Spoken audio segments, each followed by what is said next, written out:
நான் உனக்கு நான் போறேன். அவர் எந்த பள்ளிக்கு போறாருன்னு பார்த்தார்.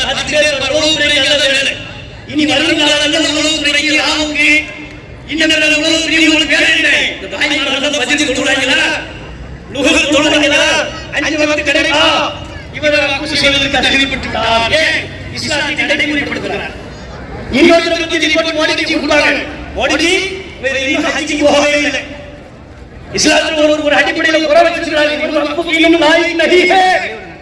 தகுதி இல்லை, இவர் ஹஜ்ஜி செஞ்சாதான் வக்ஃப் பண்ண முடியும். அப்போதான் இவர் இஸ்லாத்தை நடைமுறைப்படுத்தக்கூடிய முஸ்லீம். இன்னொரு நோன்பு வைக்கிறீங்க, அவங்க லிஸ்ட்ல தூக்கிடுவாங்க. இவன் நோன்பே வைக்க மாட்டாங்க. நான் பாத்துக்கிட்டே இருக்கேன். தலனோம் வச்சா அடுத்து 27 அன்னைக்கு தான் வந்தான். அடுத்து பெருநாளுக்கு வந்தான். இடைப்பட்ட நாட்கள்ல நோன்பே வைக்கல. இவன் உண்மையான முஸ்லீம் அல்ல. ஆகவே இவனும் வக்ஃப் செய்வதற்கு தகுதியற்றவன். அவன் யோசிச்சாரே, இவர்களுடைய நோக்கம் வக்ஃபுக்கு சொத்து சேர்க்கக்கூடாது. அதனால தான் எதை தடுக்கிறாங்க? முஸ்லிம் அல்லாதவர் தானம் செய்யக்கூடாது. புதிதாக இஸ்லாத்தை ஏற்றவர் 5 வருடத்திற்குள்ளாக தானம் செய்யக்கூடாது. தானம் செஞ்சா உனக்கு என்ன பிரச்சனை? அதே மாதிரி கூட பாருங்க, முஸ்லிம் அல்லாதவர் தானம் செய்யக்கூடாது. ஆதி காலத்துல முஸ்லிம் மன்னர்கள் கோவிலுக்கு தானம் பண்ணியிருந்தாங்க. இந்து மன்னர்கள் பள்ளிவாசல்களுக்கு தர்காக்களுக்கு தானம் பண்ணியிருந்தாங்க. இதெல்லாம் இந்தியாவில் தமிழகத்தில் வளமையாக இருக்கக்கூடிய ஒன்று. அப்படி இருக்கிற பொழுது இவர்கள் இந்த சட்டத்தை வக்ஃபிற்கு மாத்திரம் கொண்டு வருகிறார்கள். இங்கே நாங்கள் எழுப்பக்கூடிய கேள்வி என்ன? முஸ்லிம் அல்லாதவர் வக்ஃபுக்கு தானம் செய்யக்கூடாது என்று சொல்கிறீர்கள் அல்லவா?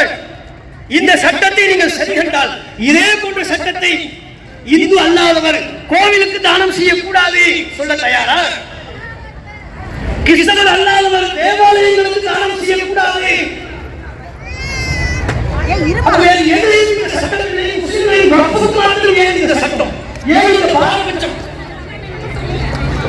முஸ்லிம்கள் நசுக்க பார்க்கிறாங்க. இது சொத்து சம்பந்தப்பட்ட விவகாரம் மட்டுமல்ல.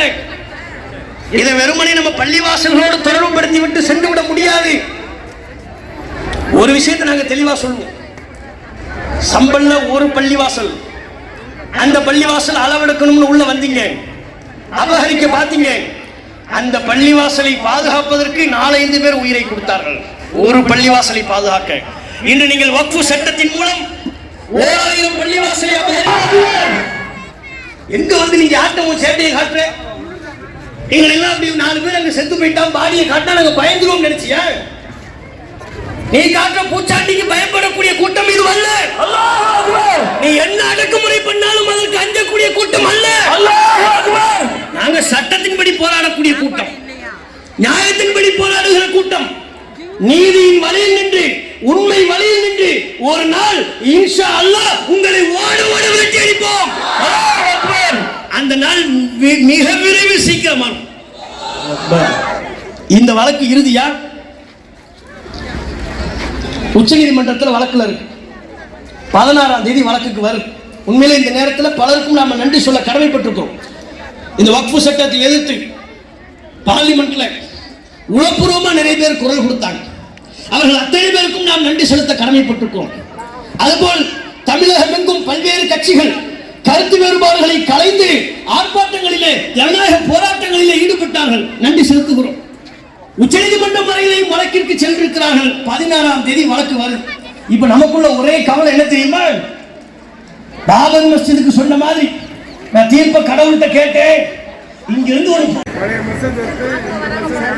கவர்னர் மாளிகையுடைய முற்றுகை போராட்டம் கவர்னர் மாளிகை அருகில் தான். அல்லாஹு அக்பர்.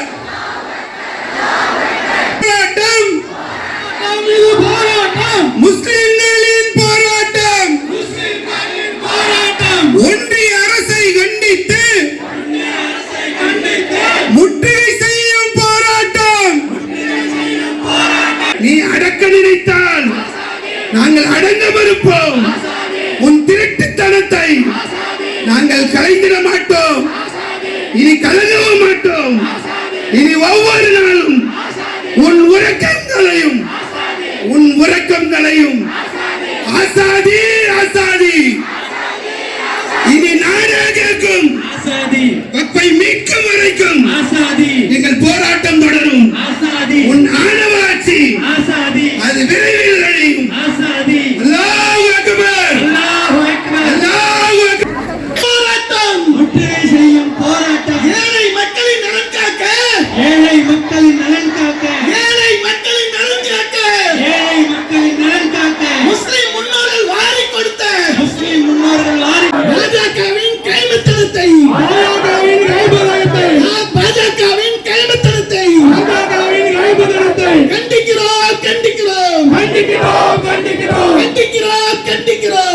கண்டிக்கிறோம் கண்டிக்கிறோம். அதானிக்காக விவசாய சட்டம், அதானிக்காக விவசாய சட்டம், அம்பானிக்காக வக்ஃபு சட்டம்,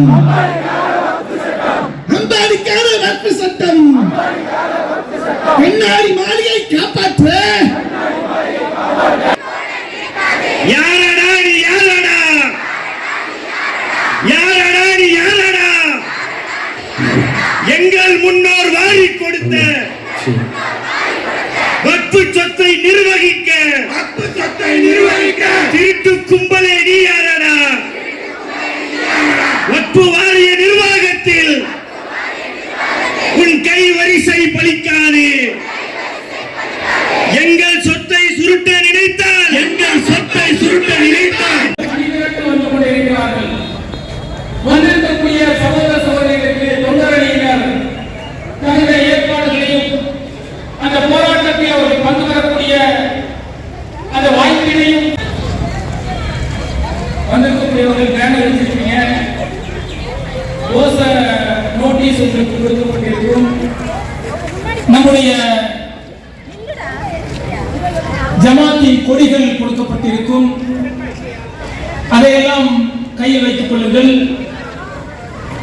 அந்த பெண்கள் வந்து கொண்டே